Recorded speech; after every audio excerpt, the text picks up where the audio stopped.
Assalamualaikum warahmatullahi wabarakatuh. Ibnu Jarir At-Tabari, seorang sejarawan dan cendekiawan muslim dari Persia, pernah meriwayatkan sebuah kisah dari Imam Ar-Rabi', salah seorang murid Imam Asy-Syafi'i. Suatu hari, Imam Asy-Syafi'i sedang berada dalam pengajian bersama Imam Malik bin Anas. Lalu, seorang lelaki yang berprofesi sebagai penjual burung komri datang menghadap Imam Malik. Burung komri adalah burung tekukur, yaitu sejenis burung merpati kecil yang mempunyai paruh, berekor agak panjang, berdarah panas dan bersuara merdu. Suaranya dapat menenangkan dan menenteramkan suasana hati bagi para pecinta burung. Lalu lelaki tersebut bercerita, "Wahai Imam, saya ini adalah penjual burung merpati bersuara merdu berjenis komri, dan hari ini saya telah menjual seekor komri kepada seorang pembeli. Namun tidak lama berselang pembeli tersebut datang lagi dan mengklaim bahwa komrinya hanya diam saja tidak berkicau. Karena saya tidak terima, maka kami bertengkar tentang hal itu. Hingga akhirnya saya kelabakan dengan bersumpah bahwa komri yang saya jual padanya tidak pernah berhenti berkicau. Jika ia tidak berkicau, maka berarti istri saya telah tercerai." Lalu Imam Malik menjawab, "Kalau begitu, berarti istrimu sudah tertalak berdasarkan sumpahmu." Setelah mendengar fatwa sang imam, lelaki tersebut beranjak pergi dengan kesedihan yang mendalam dan penyesalan.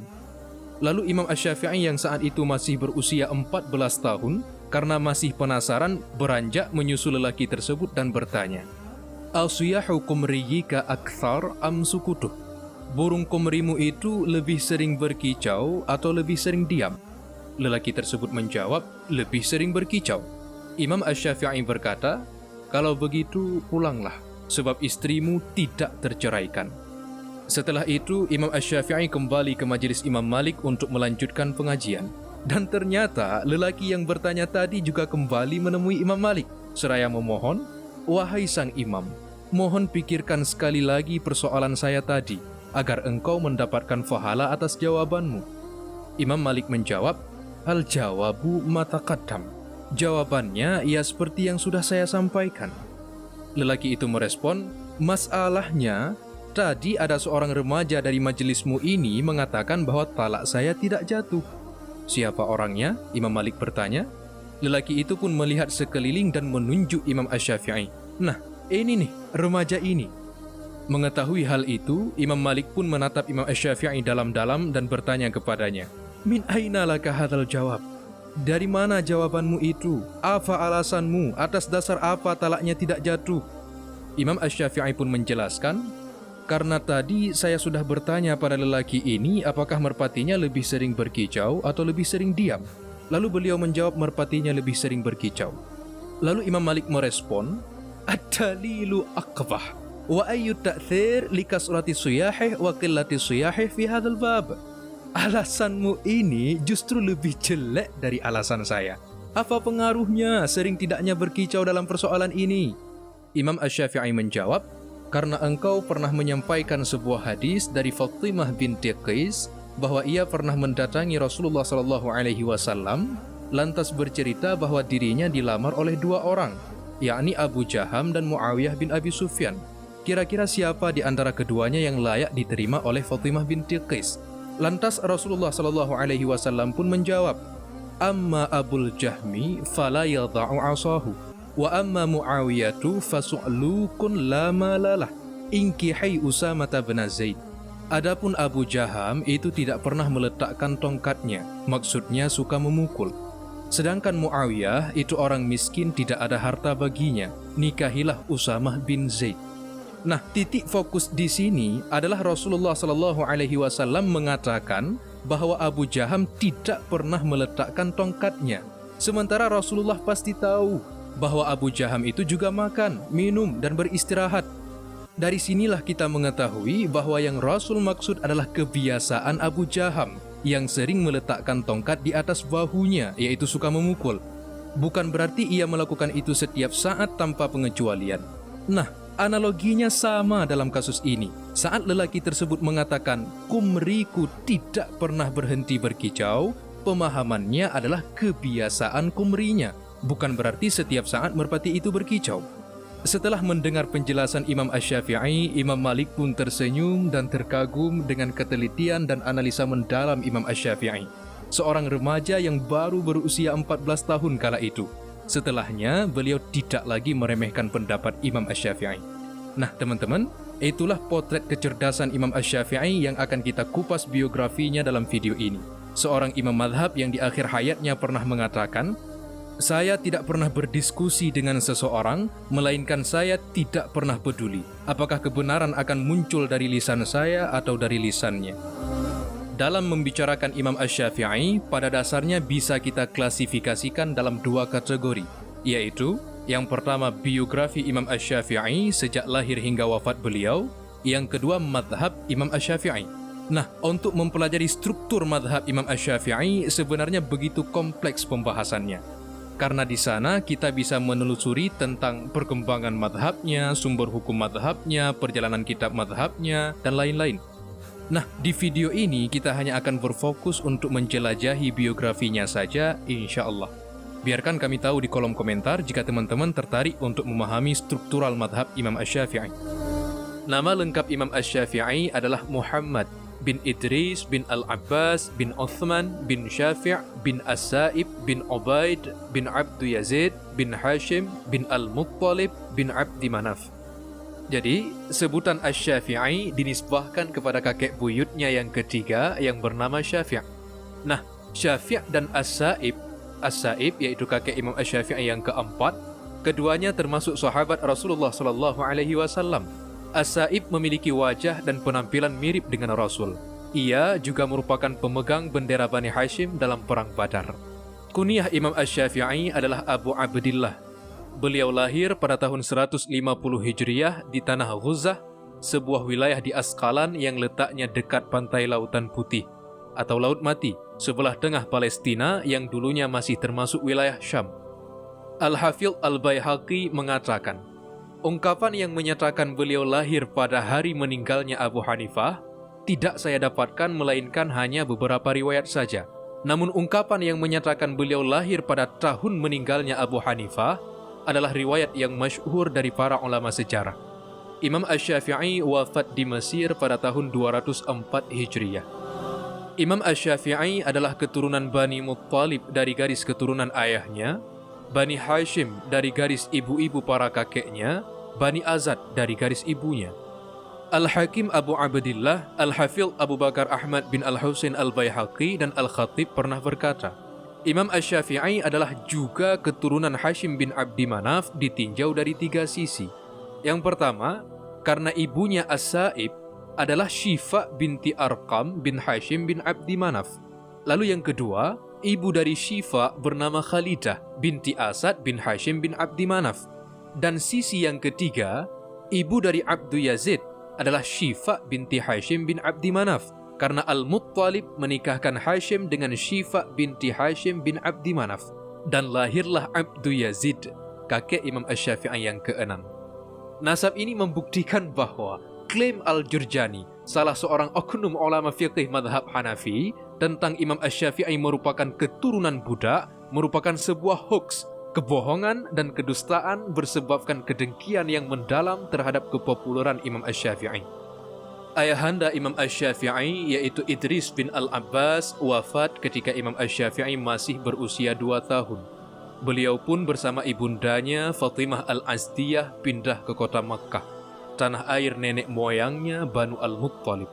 Para ahli sejarah menyebutkan bahwa Imam Asy-Syafi'i adalah orang yang sangat miskin sewaktu kecilnya. Lalu ketika keluarganya menitipkan beliau di salah satu madrasah untuk menimba ilmu, mereka tidak memiliki sesuatu harta apapun untuk diberikan kepada guru yang mengajar di madrasah tersebut, hingga guru tersebut tidak menunaikan tugasnya dengan baik. Ketika guru tersebut mengajarkan anak-anaknya, Imam Asy-Syafi'i memperhatikan betul apa yang diajarkan guru tersebut, hingga beliau bisa memahami dengan cepat apa yang beliau dengar. Ketika sang guru beranjak dari tempatnya, maka Imam Asy-Syafi'i mampu mengajarkan kembali pelajaran tersebut kepada anak-anak sang guru, padahal mereka sebaya.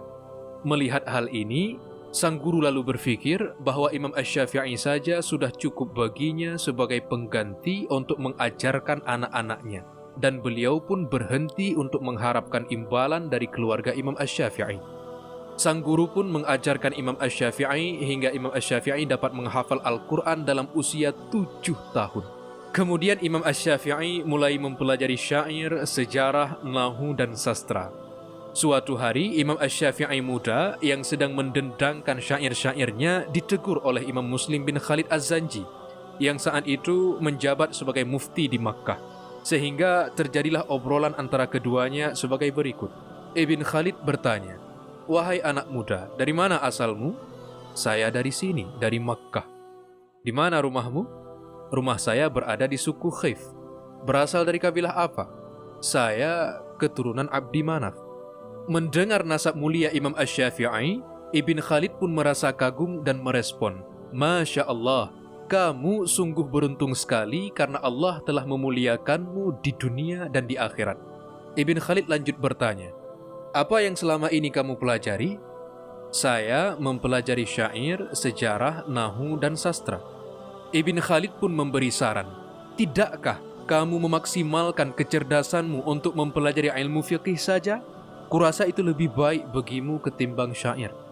Nah, kejadian inilah yang memotivasikan Imam Asy-Syafi'i muda untuk mempelajari ilmu fiqih. Selanjutnya, Imam Asy-Syafi'i mulai masuk ke dalam masjid untuk belajar kepada ulama-ulama dan menghafal hadis. Sebagaimana yang kita maklumi tadi, bahwa beliau sangat kurang dari segi finansial. Untuk membeli kertas guna mencatat pelajaran yang beliau dengar saja tak mampu. Namun, beliau tidak berputus asa dan kehabisan ide. Dengan kreativitasnya, beliau mengambil tulang-tulang yang menyerupai papan sebagai pengganti kertas dan juga menggunakan kertas-kertas bekas yang telah dibuang namun masih bisa dimanfaatkan. Imam Asy-Syafi'i saat di Makkah belajar langsung kepada ulama-ulama besar di sana. Di antaranya yang masyhur berjumlah 5 ulama, yaitu Imam Sufyan bin Uyainah, imamnya para ulama hadis kota Makkah, Imam Muslim bin Khalid Az-Zanji, ahli fiqih dan mufti kota Makkah, Imam Sa'id bin Salim Al-Qaddah, Imam Daud bin Abdurrahman Al-Attar, yang terakhir Imam Abdul Majid bin Abdul Aziz bin Abi Daud. Selanjutnya, beliau direkomendasikan oleh guru-gurunya untuk belajar langsung kepada Imam Malik bin Anas di Madinah. Sebelum berangkat, beliau terlebih dahulu meminjam kitab Al-Muwatta karya Imam Malik dari salah satu penduduk Makkah untuk beliau hafalkan. Kitab Al-Muwatta adalah karya monumental Imam Malik bin Anas yang berisikan hadis-hadis sahih, perbuatan-perbuatan penduduk Madinah, fatwa-fatwa para sahabat, dan fatwa-fatwa para tabi'in. Penulisan kitab ini di samping untuk memenuhi kebutuhan masyarakat kala itu yang sangat membutuhkan pemahaman dasar agama, juga atas desakan koleganya, yaitu Abu Ja'far Abdullah bin Muhammad Al-Mansur. Beliau adalah khalifah yang kedua dari Wangsa Abbasiyah, atau yang ke-21 terhitung dari Khalifah Abu Bakar As-Siddiq, menjabat sebagai pemimpin kaum muslimin selama 21 tahun sejak tahun 136 sampai 158 Hijriah. Khalifah Abdullah Al-Mansur berkata kepada Imam Malik, "Sekarang tidak ada orang alim kecuali saya dan Anda, tapi saya sibuk dengan urusan politik. Saya berharap agar Anda berkenan menulis sebuah kitab yang berisikan ilmu fiqh dan hadis-hadis Nabi. Dalam penulisannya, usahakan menghindari kelonggaran Ibnu Abbas, keekstriman Ibnu Umar, dan pandangan kontroversial Ibnu Mas'ud. Dan usahakan untuk mempermudahnya dan menyederhanakannya sesederhana mungkin." Atas dasar itulah kemudian Imam Malik menuliskannya dan menyematkan judul Al-Muwatta, yang berarti kemudahan, yaitu memudahkan kajian fiqh dan sunnah. Setelah Imam Asy-Syafi'i muda berhasil menghafal kitab Al-Muwatta, padahal beliau saat itu masih berusia 13 tahun, beliau pun berhijrah ke kota Madinah untuk menuntut ilmu dari para ulama Madinah. Dan secara khusus, bermaksud hendak berguru dan meminta hafalannya disimak langsung oleh Imam Malik bin Anas. Saat ingin berhijrah ke Madinah, Imam Asy-Syafi'i muda terlebih dahulu menemui gubernur Mekkah untuk meminta surat izin menemui Imam Malik di kota Madinah. Ketika sudah mengantongi surat izin tersebut, beliau pun langsung bergegas menuju kota Madinah untuk melanjutkan petualangan ilmunya. Sesampainya di sana, beliau menemui wali kota Madinah untuk menyerahkan surat tersebut. Setelah membaca isinya, sang wali kota Madinah pun berkata, "Wahai anak muda, jika engkau menyuruhku berjalan kaki dari kota Madinah menuju Makkah, itu lebih ringan bagiku daripada harus berjalan menuju pintu rumah Imam Malik bin Anas." Imam Asy-Syafi'i pun menjawab, "Walaupun seorang gubernur yang memerintahkan Anda?" Lalu dengan berat hati, sang wali kota pun mengiyakan perintah gubernur Makkah. Perlu kita ketahui bahwa keengganan dan keberatan sang wali kota ini karena rasa segan yang mendalam terhadap Imam Malik bin Anas. Selanjutnya Imam Asy-Syafi'i dan sang wali kota pun bersama-sama menuju kediaman Imam Malik. Sesampainya di sana, wali kota mengetuk pintu rumah Imam Malik. Tidak lama kemudian, keluarlah seorang budak perempuan hitam menanyakan perihal kedatangan dua orang tamu ini. Sang wali kota pun berkata kepadanya, "Sampaikan kepada tuanmu, wali kota ingin menemuinya." Lalu sang budak itu pun masuk. Tidak lama kemudian ia keluar lagi dan berkata, "Tuanku berpesan, jika engkau memiliki suatu pertanyaan, maka tulislah pertanyaan itu pada secari kertas, hingga nanti tuanku akan menjawabnya. Namun jikalau engkau datang untuk suatu urusan yang penting, maka sungguh engkau telah mengetahui hari dibukanya majelis tuanku, maka pulanglah kalian." Lalu sang wali kota pun berkata, "Saya membawa surat dari gubernur Makkah untuk suatu urusan yang sangat penting." Dan tidak lama kemudian keluarlah Imam Malik bin Anas yang memiliki postur tubuh yang cukup tinggi dan penuh wibawa dengan mengenakan gamis hijau. Lalu sang wali kota memberikannya surat itu. Imam Malik pun membaca surat tersebut hingga ketika ia sampai pada kalimat, "Sungguh Muhammad bin Idris adalah seorang pemuda yang mulia." Maka Imam Malik pun melempar surat tersebut dan berkata, "Subhanallah, mengapa sekarang ilmu yang diwarisi Rasulullah harus dituntut dengan suatu surat?"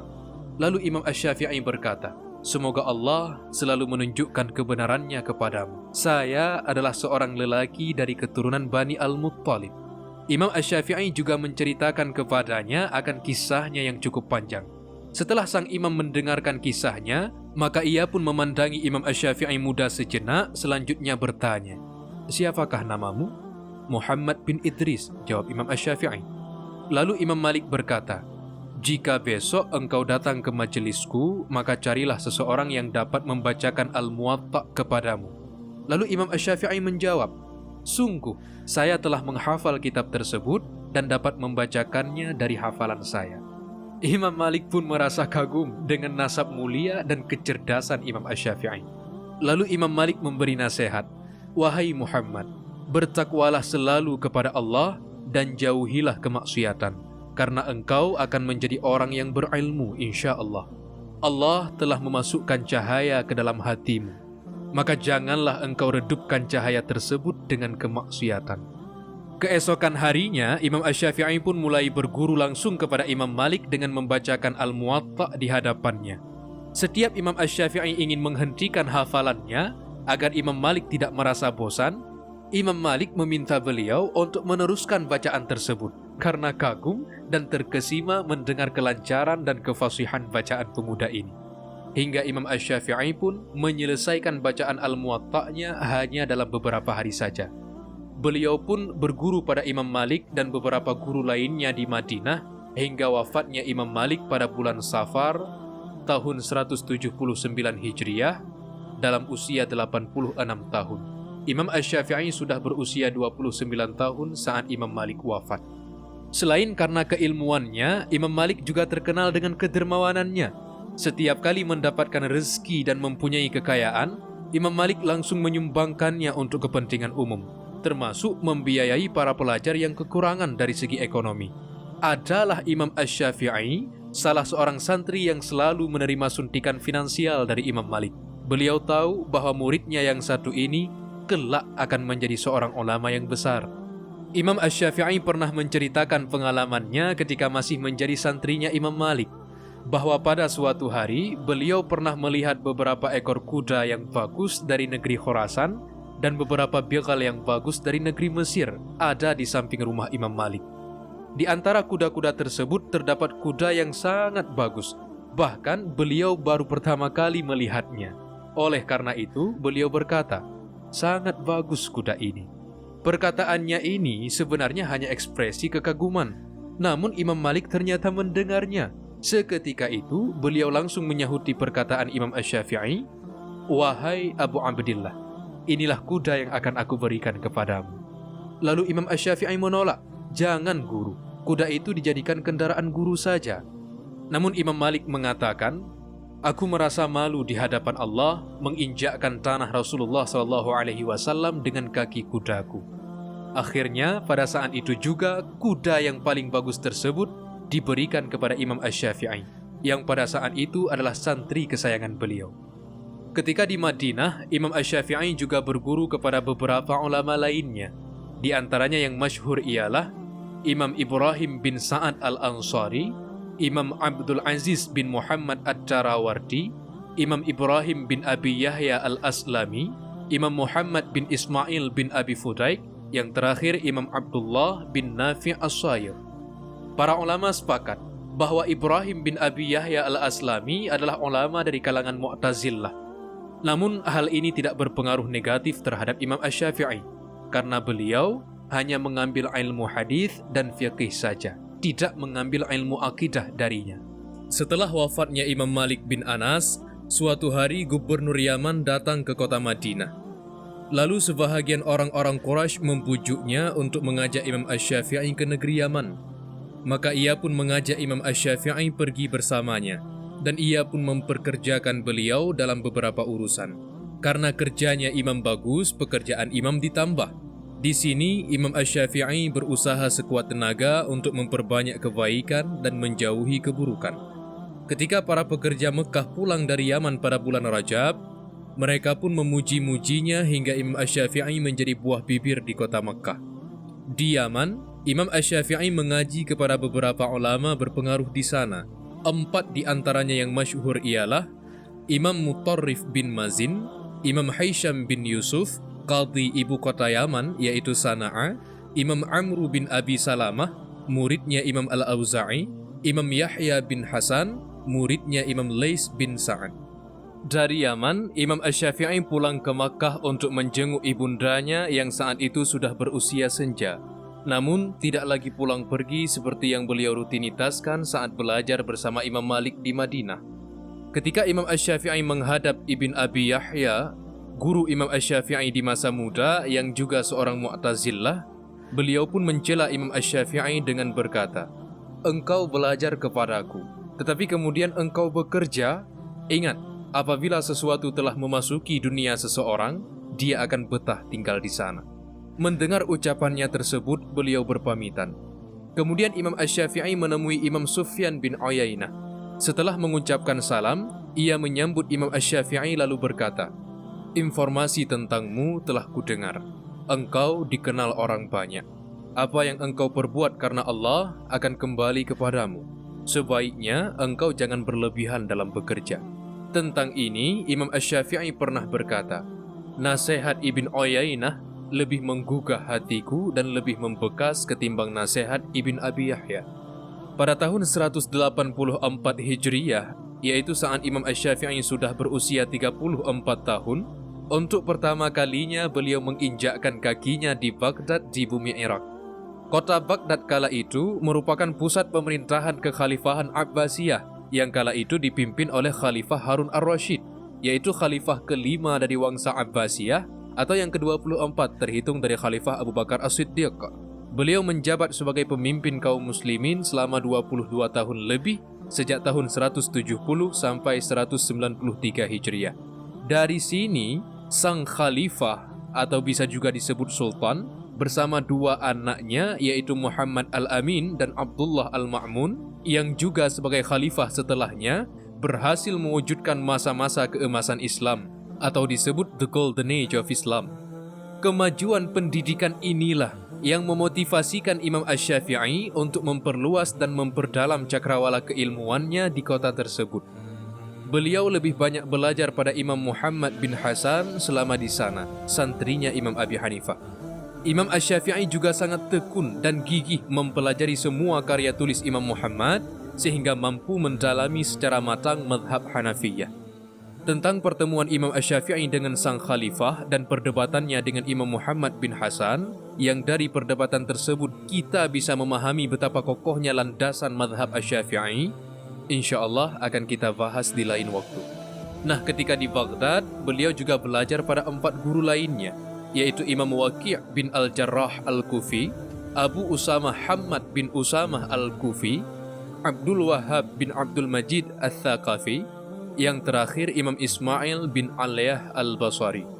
Imam Asy-Syafi'i berdomisili di Baghdad hanya beberapa tahun saja. Kemudian beliau kembali ke Mekkah untuk membangun kembali majelis ta'lim yang pernah dirintisnya di Mekkah. Kemudian sekitaran tahun 195 Hijriah, beliau kembali lagi ke Baghdad. Pada waktu itu, beliau sudah berusia 45 tahun dan sudah berstatus sebagai seorang mujtahid dengan metodologi ijtihad mencapai taraf sempurna serta mazhab yang memiliki corak tersendiri. Pada perjalanan yang kedua kalinya inilah beliau memberikan pengaruh yang sangat signifikan dalam dunia keilmuan di kota Baghdad. Sempat pulang ke Mekkah untuk beberapa saat, namun kembali lagi ke Baghdad pada tahun 198 Hijriah untuk yang terakhir kalinya. Dan setelah menetap beberapa bulan saja, beliau kemudian memantapkan keinginannya untuk pergi ke Mesir. Imam Asy-Syafi'i meninggalkan Baghdad setelah mazhabnya menyebar luas di kota tersebut.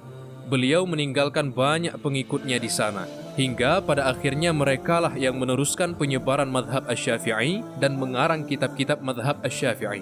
Selanjutnya di kota ini, para pengikutnya memiliki pusat kajian mazhab Asy-Syafi'i tersendiri, yang kemudian terekam sejarah dengan sebutan Tariqah Iraqiyin. Imam Asy-Syafi'i telah banyak mengetahui keadaan kota Mesir jauh hari sebelum sampai di sana.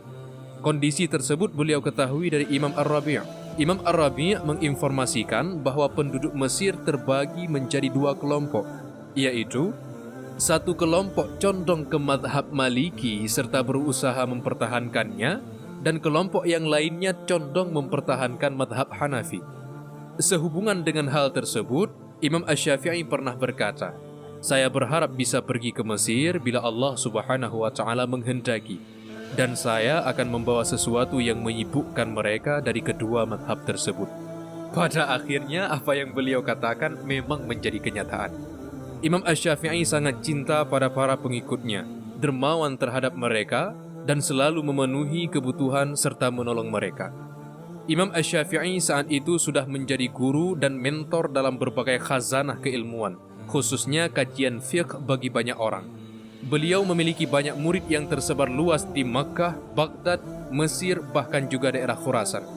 Beliau telah menghasilkan lebih dari 30 judul kitab. Mayoritas karya-karya beliau bisa kita nikmati dalam bentuk cetakan. Meskipun sebagian karya beliau ada yang belum ditemukan sampai saat ini. Kedatangan Imam Asy-Syafi'i ke Mesir menandakan dimulainya periode pematangan dan penyempurnaan mazhab jadidnya, atau disebut Taurun Nadji wal Ikmali li madhhabihil jadid. Saat di Mesir, beliau terkena penyakit bawasir yang kronis. Penyakit ini dideritanya karena kesibukan beliau dalam mengadakan dakwah, pengajaran, dan penulisan kitab.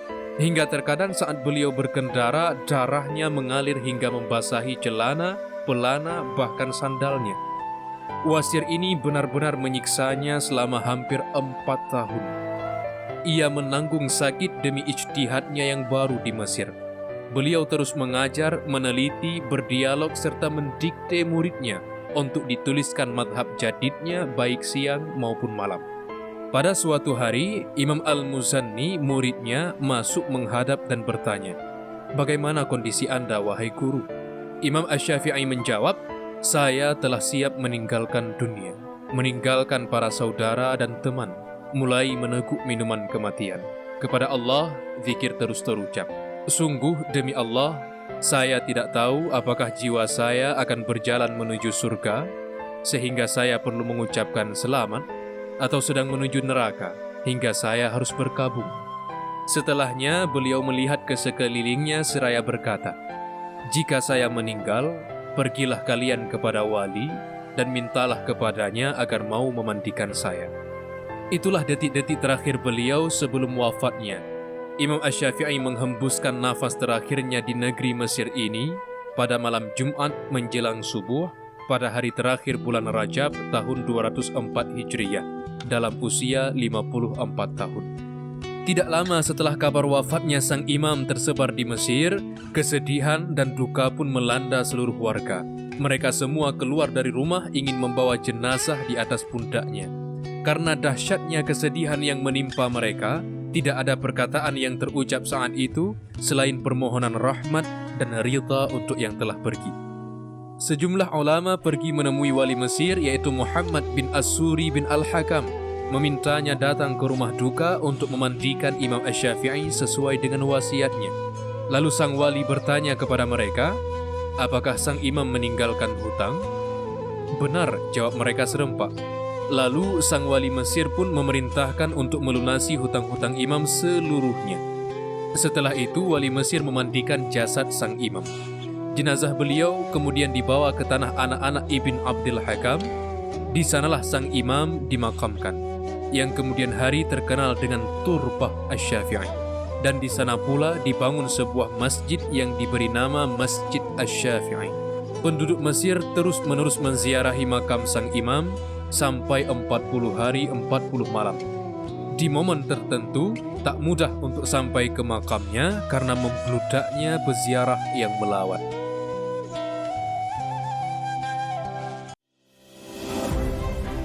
Nah teman-teman, sebenarnya terdapat beberapa kitab yang berjudul Manaqib Imam Asy-Syafi'i yang berisi tentang biografi, prestasi, dan sepak terjang Imam Asy-Syafi'i dalam dunia Islam.